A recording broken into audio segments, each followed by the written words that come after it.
only tea, elixir, kombucha. Thank you. We got them in house. Let's give them a crack. Let's crack them open.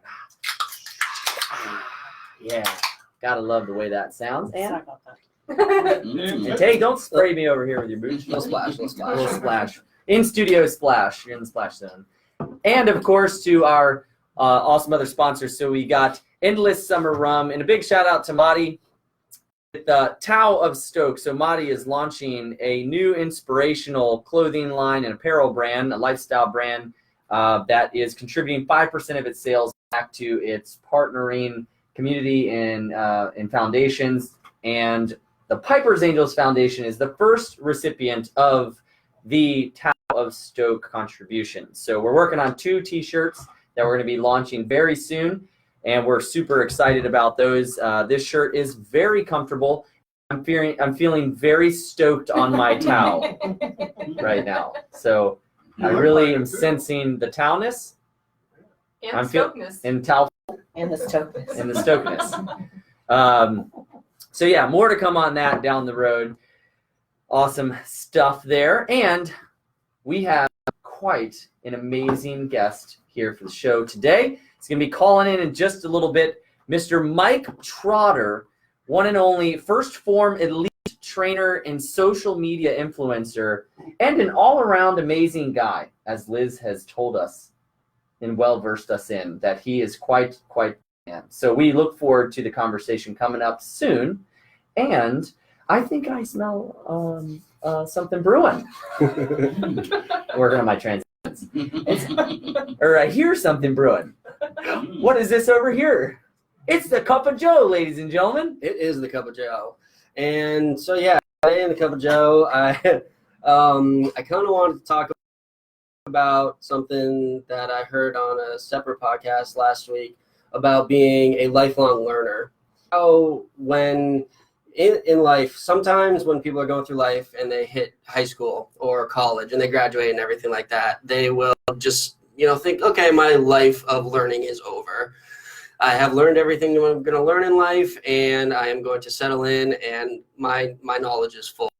My knowledge is full right now, so I don't need it anymore. So let's go and get out into the world and start working. And I've been realizing that is kind of how I was for a little while. And then I got reinvigorated into this life of learning and just really wanting to expand my knowledge past where it's been, because I got the culinary knowledge and everything like that, but really trying to tie in the culinary knowledge as well as the nutrition knowledge that I'm constantly gaining about the cystic fibrosis community. It is one of the most rewarding things to be researching into some of the literature and just go in and find a little something that you didn't know beforehand about, like, why is vitamin K so important, or why is this mineral so important? And so I've been doing tons of research as far as that is, but it just goes to show that you really need to have a lifelong learning attitude and not cut yourself short, because our brains have enormous hard drives, and you can fill it up with mundane, boring stuff throughout life, what happened on the Kardashians and everything like that, or you can focus on things that are going to better your life. And that is just something that I wanted to put out there and, put out there to the world, to be like, listen, keep learning. You never know who you're going to learn from, too, especially. Is like, don't dismiss somebody just because you think they might not have as much knowledge as you. Be open to anybody and everybody that is willing to teach you something, because it's important to continue to learn throughout life. So, but yeah, that was my musings over the weekend. But I wanted to see, where's Blair and how she's been doing. You teach me things all the time, by the way. You taught me over the weekend that Mars was out with the moon. Gave Brantley an astronomy lesson that he passed on to me. So I appreciate that. Wait, Yeah, what? the full moon was out, and you could see to the right of it, there was like this bright, shiny looking star, and it was Mars. Yeah. And Joe knew that it was Mars. Yeah, I love That's that. because Joe's a Martian. I know. That would explain a lot. That would explain a Yeah, lot. certain times of the year you can see Venus, and certain times of the year you can see Mars. And he knew it, and I was just like, that blew me away. So thanks, Joe, for the knowledge. Anytime. It Knowledge is power. is. Knowledge is power. It definitely is. So I've got a love letter from Nikki Perkins last weekend. Awesome. Bringing back the love letters. Yeah, Yeah. I miss those love do it. letters. Okay, cool. So hers is to CrossFit, and it goes like this. I needed to tell you how much you mean to me. I'm not sure if you know, you make me a better person on all levels. You understand and accept me when I'm having a bad day. You don't judge me. You just say, do your best. Be your best. Your love is unconditional and never failing. You are there when I need you, and you are there even when I don't need you. I smile when I'm with you. You are never jealous if I hang out with someone else. You know I will always come back to you. I can't wait to see you, and after our visits, I look forward to the next one. I'm not sure what I would do without you in my life. You save me every day. I just wanted to let you know how much I love you, my dear CrossFit. Love, Nicole Marie. Aww. Isn't that cute? And great one. she colored a picture. I don't have it. I cut it off so I could read this, but she colored a really nice picture to go with it too, and it said, "You are so loved." We need to post. Oh. We need to post that at CrossFit. She might be the first human to ever write a love letter to CrossFit. We don't Just saying. know exactly. We don't know, but I mean, that's pretty profound. So I thought that was really cool, and we appreciate that, Nikki. Thank you so much. That's really all I got, guys. That was awesome. She was quite an inspirational. Wasn't she? Yes. I really enjoyed talking to her. I really did. I really want to hang out. I wish these people weren't so far away and we could just hang out. That's what we need our Epic Love Conference for. Exactly. Yeah, Invite for all of our guests. Yeah, invite all the Come guests. hang out. Come speak. Come inspire.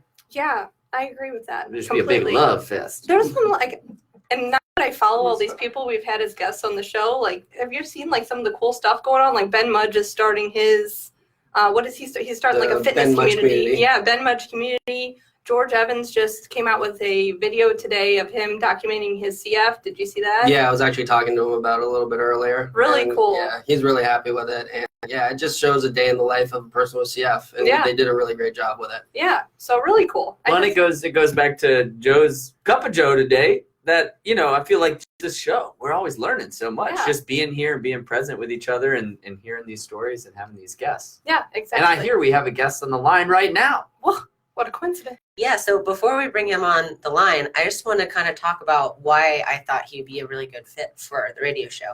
So I was telling you guys a little bit earlier, when we first had our meeting, we could have totally had a conference call, a normal call, whatever it was work related, obviously, and said, no, I'm going to fly down to Florida.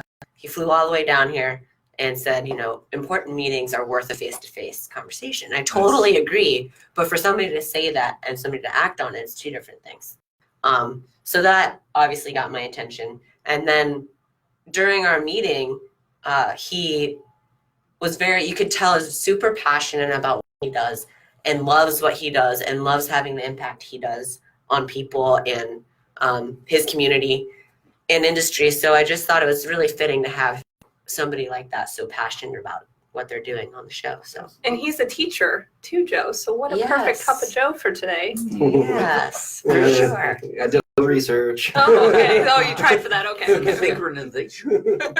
Yeah. So just wanted to give him a good intro. So Yeah. Mike, are you on the line? I am here. Can you guys hear me? Yeah, we can hear you. Thanks for joining us. Welcome.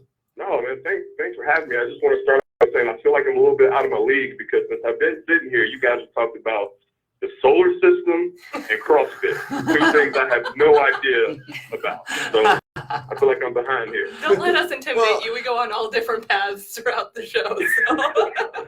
This is totally your league because what it's about is just about sharing really inspiring stories of love through action and people that are passionate about whatever their paths may be in life, and you seem to be that person. So this is exactly the right place for you to be.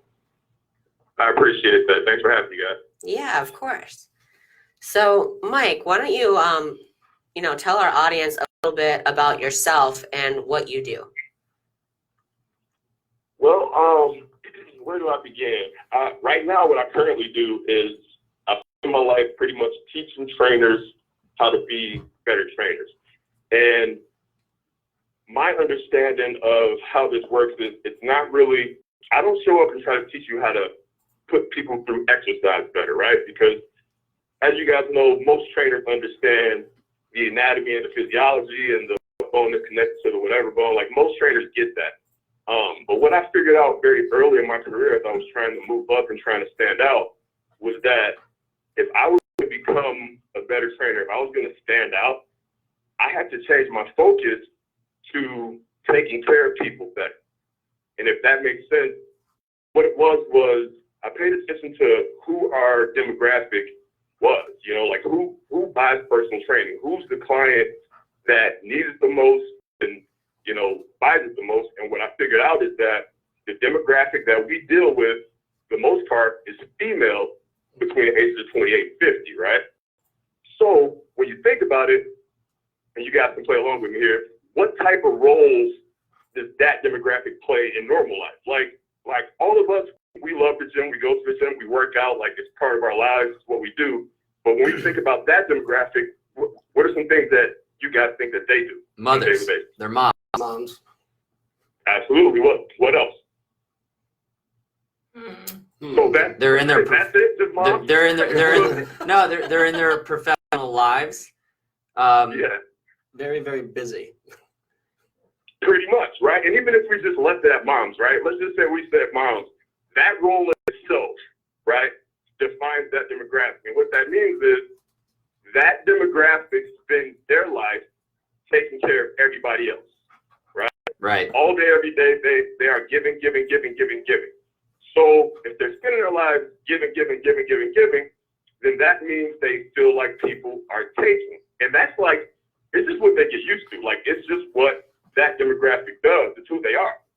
So what I figured out was that if I can make this 1 hour that they were with me, whether it's 1 hour or 30 minutes, completely about them, right? Like if I just could figure out a way to just simply pay attention to them for the hour and make it a different hour than it really is, you know, for the rest of their day, then that would allow me to stand out as a trainer. Now, that what I'm figuring is that a lot of trainers don't understand the concept.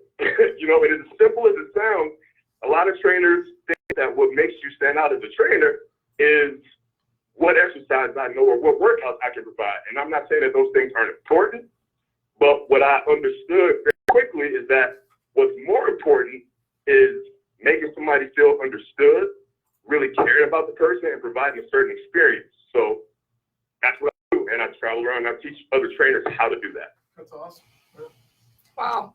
That's really, really amazing. I mean, that's when you told me that when you and I met, you know, like, wow, that, you know, he's right on, you know, it makes sense. And to really care about your client and to really care about the people and make it about them, not just help them get in shape and do what they're there to do and paying for it, but to really tap into their emotions, I think is key. Yeah, absolutely. Putting a personal touch on personal training. Yeah, and Go ahead. I was just gonna say, I mean, what I heard was, you know, understanding, caring, and the experience, and I just kind of quickly jotted, you know, some other words that relate to that. To me, is listening, compassion, and present moment, because that experience is happening in that present moment, and so you're really being present with them, you know. And I feel like that a lot of times people have such a forward vision, or they project their goals and they hold on to it so much that they forget that all of it is operating in the present moment.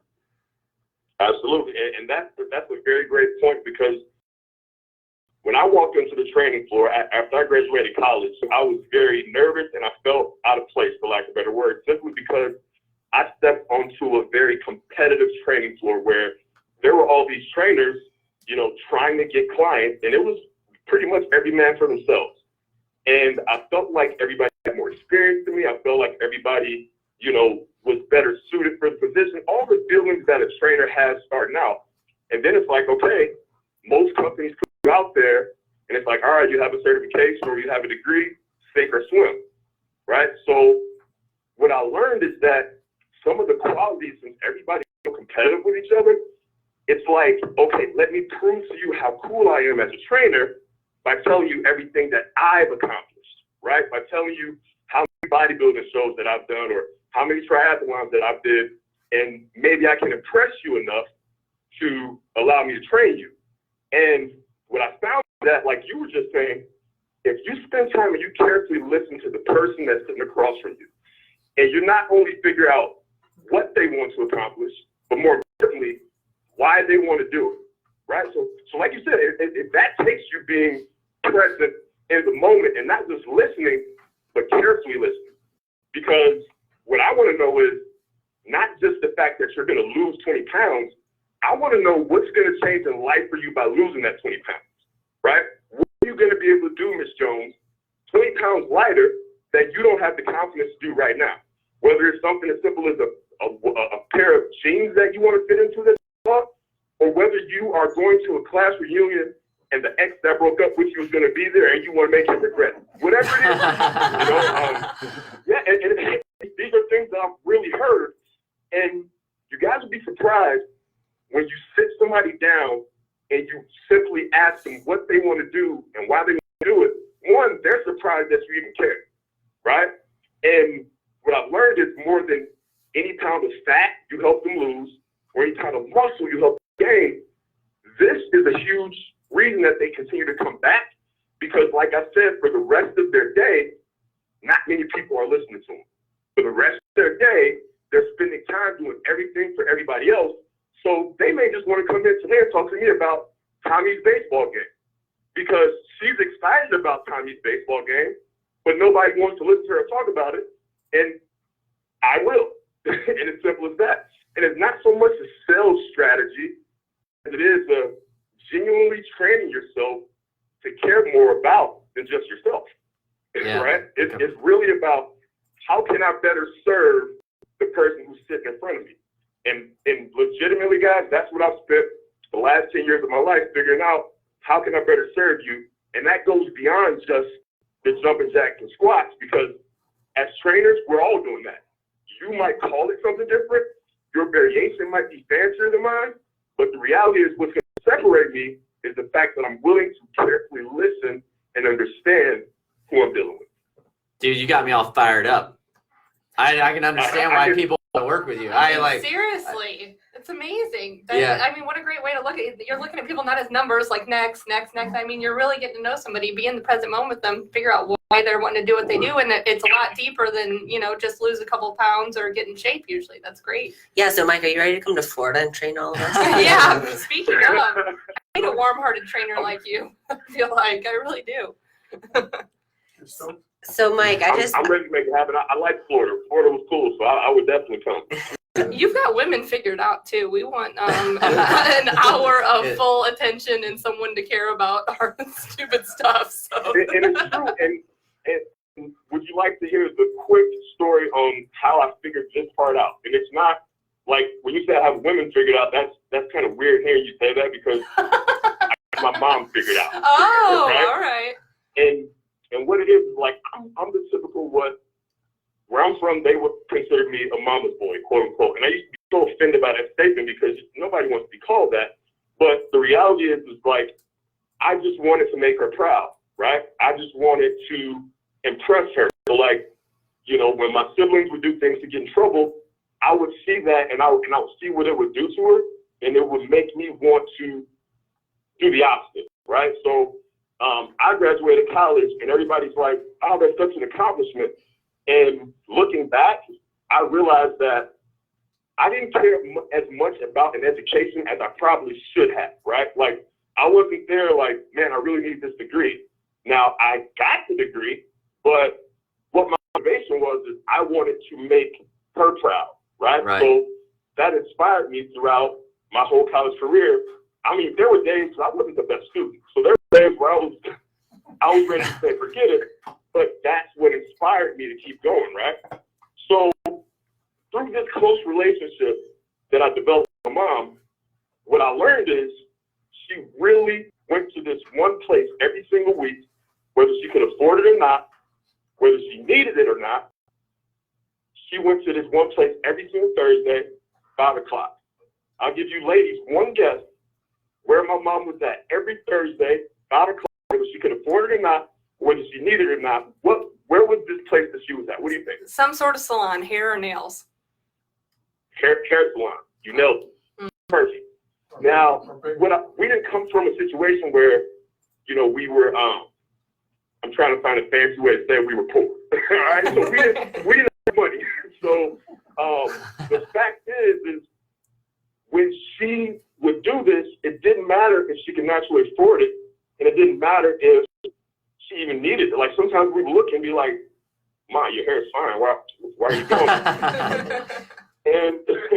and what happened was, because we were so close, I eventually asked her, I'm like, "Well, Ma, whether you need this or not, whether you can afford it or not, you're still going to get your hair done every week, once a week, and it's not even at the best salon in town." And her answer was as simple, but equally as powerful, and it's really sculpted my training career, because her answer was, how the ladies make me feel when I'm there, that's what keeps me coming back. She said for that hour or 2 hours or however long I'm sitting there, because it seems like she would be there all day, however long I'm there, that's the time that it's all about me. Whatever problems I had beforehand or whatever problems I have after, they're still going to be there, right? But while I'm with the ladies, it feels like it's all about me. And the word that she kept talking, the word that she kept saying was the feeling. It feels like, feeling, it feels like. She's like, hey, this is how my mom thinks, this is my demographic, I need to better understand this demographic. So here we are. Mike, what's your mom's name? Her name is Jill Trotter. Shout out to Jill. Shout out to Jill. Hey, Jill. Yeah, that's awesome. That's amazing. Yeah, I mean, I feel like a lot of people have lost, and it's something that has been instilled into me too with customer service. I have a huge customer service background, and no matter what job I go into, I put 100%, whether I'm working with a coworker, employee, or I'm actually talking to customers, I 100% personalize it and make it about them, and it has made me stand out in my career. Honestly, I've always stood out to my bosses because of that. So it is very important. I agree with you. And you can tell, Mike, what a person you are through your social media. Like through your Instagram today, I was like, this is like the nicest, kindest. You just like put that out there, that energy that you're just a very nice, kind-hearted, warm person.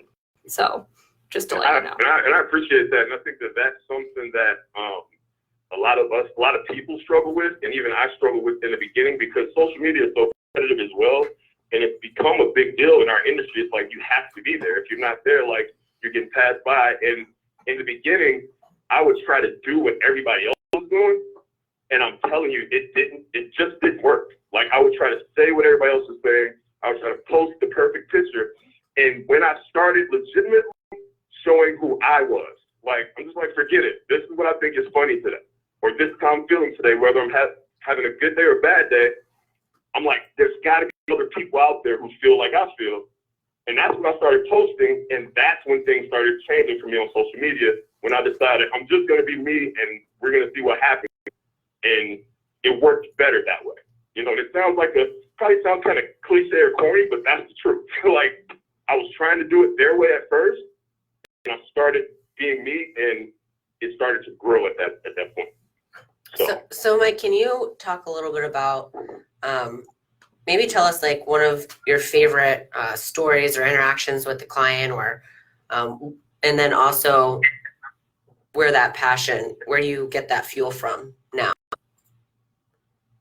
So a favorite story, and when you say that, what immediately comes to mind is I train a client. Her name is Pauline, and every time I do a seminar, like anybody who has attended my seminar, they know who Pauline is. I tell stories about her all the time, and the reason is because Pauline has been my client for almost 6 years now, right? And Pauline is 56 years old, and she's in phenomenal shape. So when you look at her, you would think, okay, quote unquote, she doesn't need a trainer, right? But my belief when it comes to that is everybody could use a trainer, and there's always goals that to accomplish. So if you're doing it right, you can create clients for life. So Pauline is a perfect example of that. And one of the things that I like to tell trainers is when you initially are trying to get somebody to understand the value of training, sometimes they might not follow through on the first appointment. Pauline is the perfect example of that. I believe that on average, it takes 5 times of you reaching out for them to actually come in and just try it. And I'm not talking about pay for it. I'm talking about try the free one, right? But most trainers trying after the second time. So like if I call Pauline and she doesn't pick up, and then I call her again and she doesn't pick up, most trainers will say, well, you know what? She doesn't care enough about her goals or whatever excuse that they make up to not call again. When reality is we take it personal when we get offended and say, well, she doesn't like me, so I'm not going to call. Right? That's the truth behind it. Like there's an insecurity there where it's like, well, she doesn't want it bad enough, but the truth is you're just tired of getting rejected. Point is, I ended up calling Pauline 5 times throughout, finally got her in. So about year 3 of me training Pauline, we started to get really close, like kind of like family. She's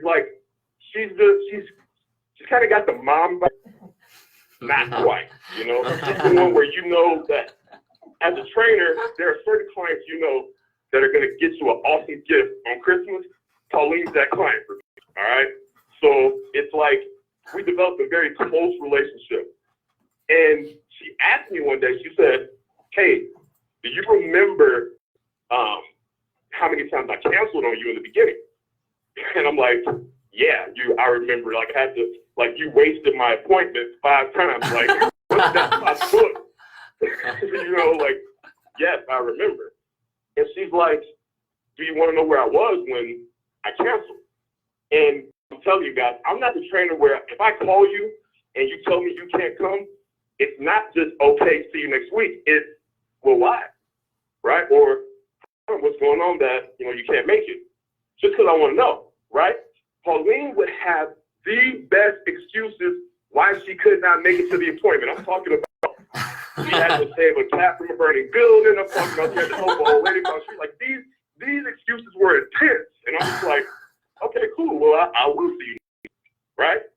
But the truth of the matter is, Pauline said, would you like to know where I was when I canceled on you? And I'm like, well, yeah, where were you? And this is 3 years later, she finally told me. She said, every single time I canceled on you, I was sitting in the parking lot. I was sitting in the gym parking lot when I canceled on you. And the reality is that she was so scared to walk through the gym doors for the first time. She had already made the decision to get up off the couch, get the keys, drive her car to the gym. But in the parking lot, 5 minutes before the session, 5 times she's canceling because she was scared to walk through the gym doors. Wow. Now, it doesn't take talent to continue to call her, right? It just takes care to continue to call her. And had I not continued to call Pauline and schedule 5 times, just think, 6 years later, she's still my client, right? 6 years later, I still see her twice a week, every week. And that's just an example and a story I like to share with trainers because a lot of times we give up after the second time. A lot of times, like I said, we make up excuses and reasons in our head why it's okay for us to stop trying. And the reality is, it's going to be the difference in you changing somebody's life or not. Does that make sense? Yeah, that's a powerful story. Talk about an inspiring story of love through action. Yeah, and you know, that was a powerful statement. That's the difference whether you're going to change somebody's life or not. Yeah. So. Yeah. That's how I feel. I believe if you truly care in what you do, you take the approach that he's taken to things, you know, and you care about the people, and that's what it's about. That's awesome. So tell our audience a little bit about, so I know that one of your big focuses is training trainers, right? But you also still have your clients like Pauline who train with you. Tell your audience a little bit about you personally, like what's a day in the life of Mike look like? Like, are you always traveling? What gyms do you train out of? Do you train all over the country, all over the world? Or tell our audience a little bit about what that looks like. It changes. It really is different, and it depends on the week. What I spend most of my time doing right now is I have a online client base where I coach a lot of clients online. And what that means is I write out workout plans for them, of course, and keep them accountable I have a private Facebook group where we pretty much share, you know, and it's everything from physical stuff to emotional stuff to mental health to everything you can think of, because the goal for me there online is to try to add a personal touch online, which is hard to do, because when you look at why a lot of online training doesn't work as well, it's typically not the program that doesn't work, it's the personal touch and accountability, and it's easy to lose that online. So I try to do it in a different way, by adding things where, you know, I give them my phone number, you know, so when they are struggling, they can get a hold of me directly, you know. So that's the online training that I do. I also do coaching calls for personal trainers who, you know, a lot of times I get through Instagram, people will reach out and they'll say, well, hey, I can't make it to your seminar. Is there anything else that I can do to, you know, learn this information? And what I do for training is I do one-on-one coaching calls where we set it up where it's 35 minutes per call, and I recommend that they get at least 5 calls, because if you're not going to do at least 5, it's not even worth it. So we set it up that way, and I have you tell me exactly, meaning like if you're an inspired trainer, meaning you might not even be a trainer yet. It could be something that you're getting into, or you could be 10 years into it. Whatever it is, I want to know where you are and what you're going to accomplish, and then I teach you my game plan based off what your goals are. So the coaching calls is something else I do. And then we do one-on-one in-person training with mostly clients that I've had for years. So right now, most of my time is spent with the seminars, and that's my main focus right now, and everything else is built around that. And what are the seminars, that's like information people can go online and find where you're going to be, the next city, the next location, and come out, and is it interactive? Is it what's that like? So the seminars is what I'm really most passionate about right now. I like to tell people it's what brings me the most excitement right now, and it is very interactive. We actually have people come out, and the next one is actually in New York, and it's November 3rd, Queens, at a gym called Burn Fitness NYC.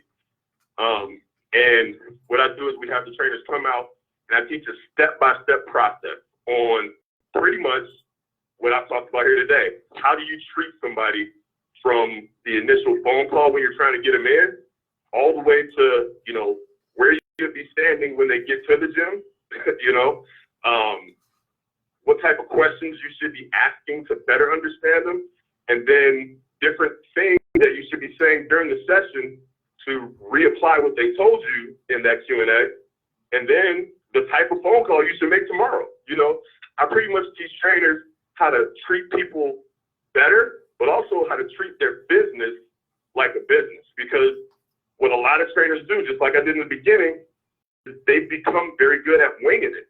So even when they do sign up a client, they have no clue how they did it. So they don't know what to do again in order to accomplish that. So I teach the step-by-step process where it's like, okay, if I do succeed, here's why I did it. If I don't succeed, then here's what I could have done better.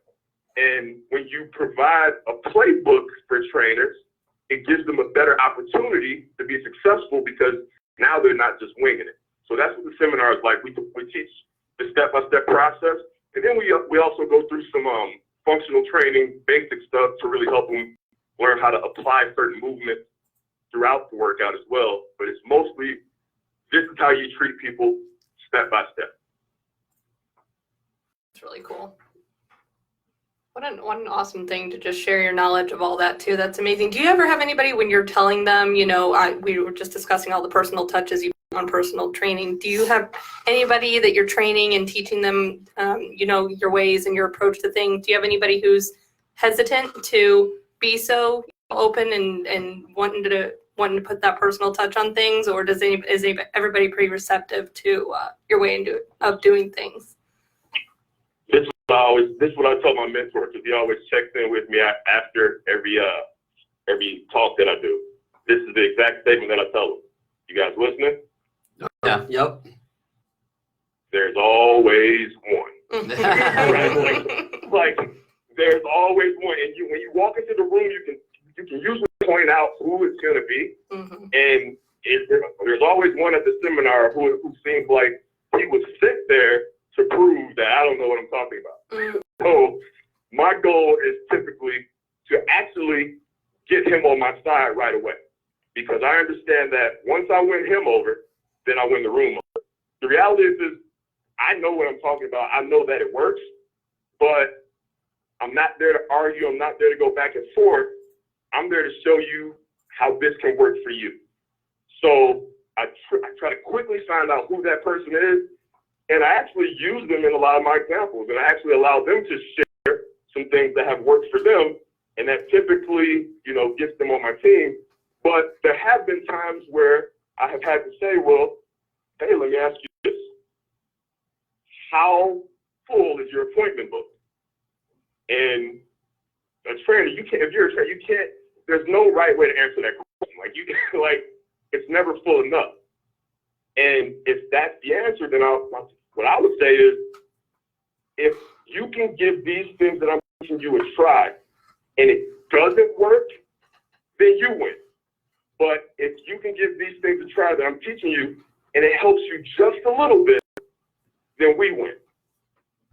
And I usually win the argument at that point. So Mike, my next question for you is, where are you looking to take all of this? Where do you see yourself in these seminars and your career, really, let's say 5 years from now, or even 3 years from now? What's your overall goal and motive? I want to do this as big as we possibly can do it and reach as many people as we possibly can. Like, a lot of people are always, and I used to think this was what you had to do. Like, if you'd have asked me the same question 3 years ago, I would have answered it differently. I would have told you that, well, I'm using this to get somewhere else. The reality is I'm not. I love this.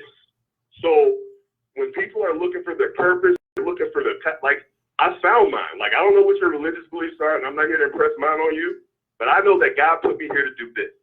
So when you ask me what I want to do in 5 years, is I want to teach trainers how to be trainers, but I want to do it at the biggest level possible. So right now, the biggest crowd I've spoken in front of is probably 150, at once. Or I've done groups where it's been 2 groups of 100 the same day. But I really believe that this information is so valuable that we can do this for thousands, right? It's just about getting people to understand that this information is available, because I can come there and try to help you with exercises, but the reality is you already know that stuff. I want to help you become better because there's value in understanding people. And this is what trainers don't understand as well just yet.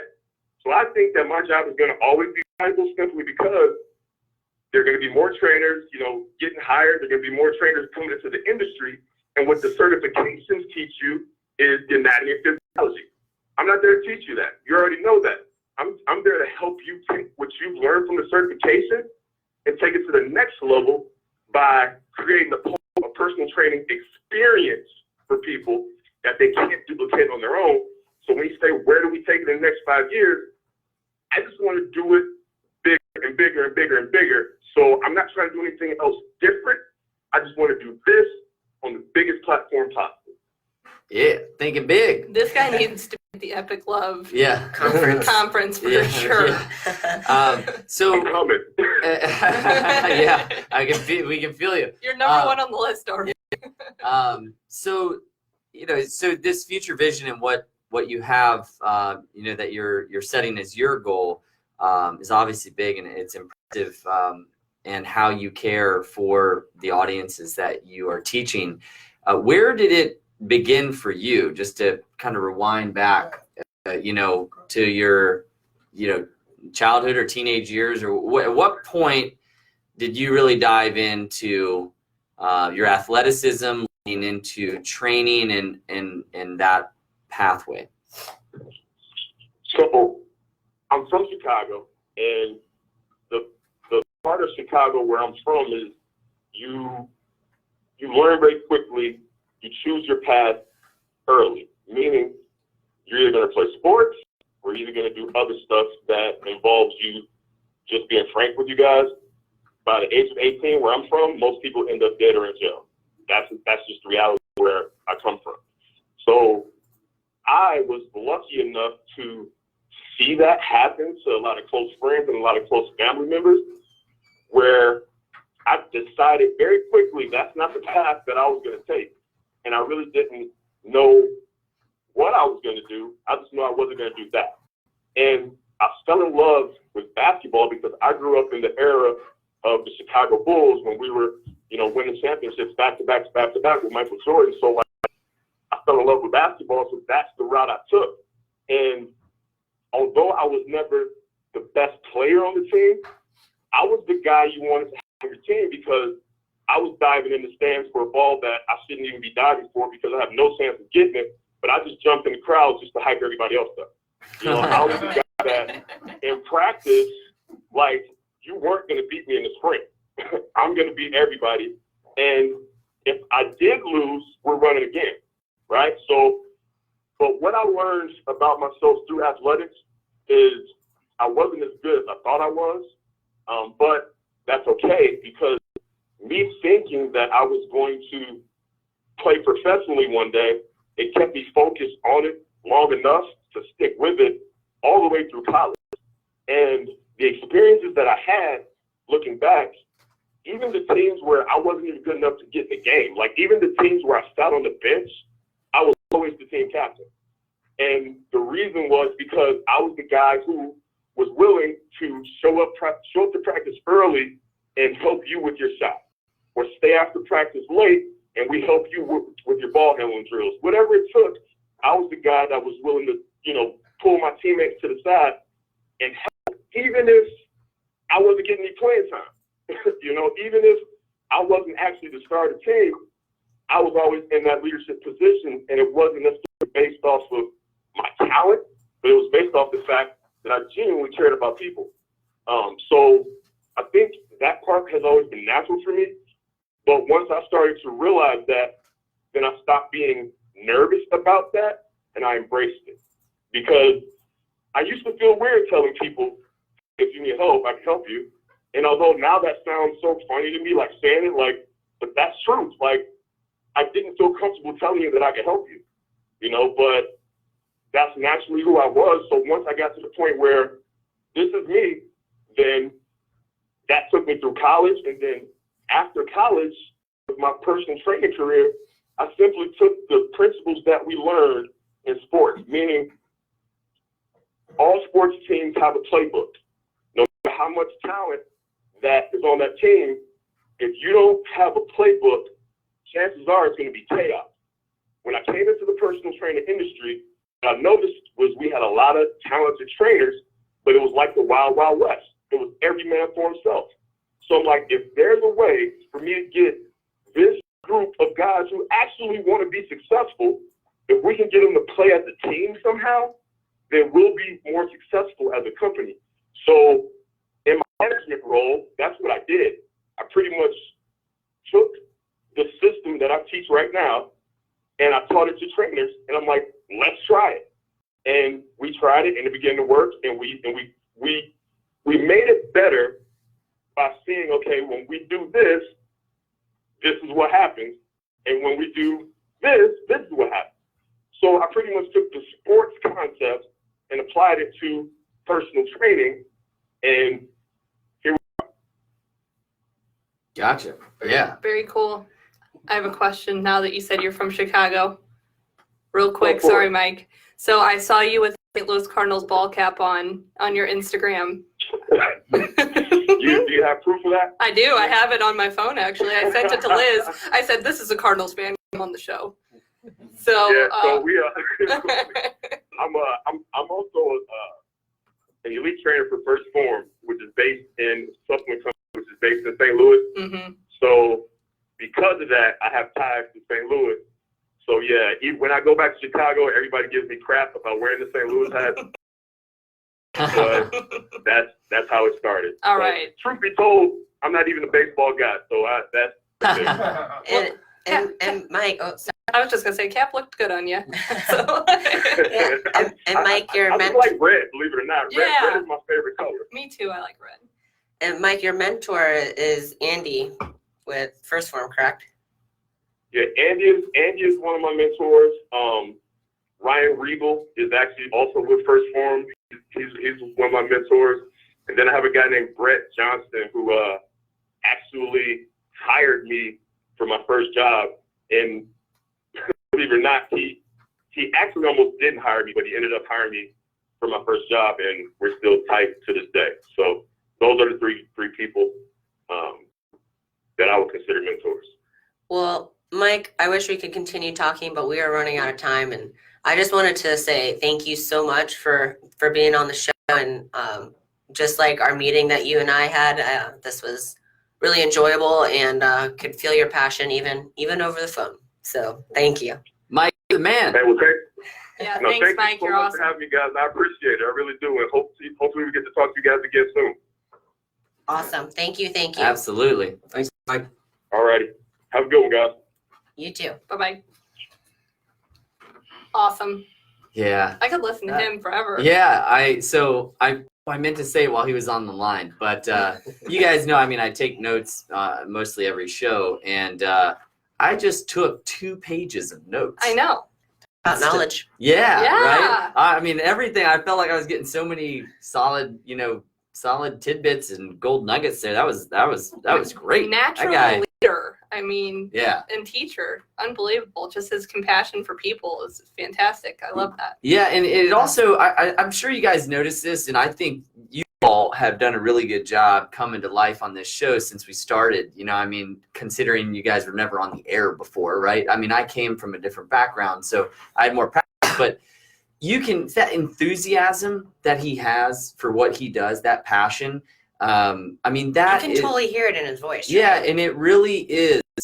Brendan Bouchard is a coach. He's a coach of coaches online, and he always talks about enthusiasm and how enthusiasm is that converter, and it's that factor. And man, that was some powerful enthusiasm. Yeah, you can hear, like I was saying, when I met him in person, I was like, this guy is super passionate. It was Very humble too. Yeah. and very humble, no ego, super nice. I was like, this guy, I mean, to have a personal trainer on the Epic Love radio show, I never thought I'd be saying, but just because he's so passionate, Yeah. it's fitting. And that's something you can't teach is passion. You can't make someone be passionate, you know. Yeah. Right. That's just pure and natural exuding from somebody. So Well, good one, guys. Great Awesome one. job. Grab the paddle. I'm gonna shake the paddle for my woo. Well, thank you to all of our listeners for tuning in. You are our family. We hope that you feel the love and the care for you out there. And thank you for tuning in every week and listening. And we look forward to seeing you on another journey through space and time here with the Epic Love Radio Show. Bye.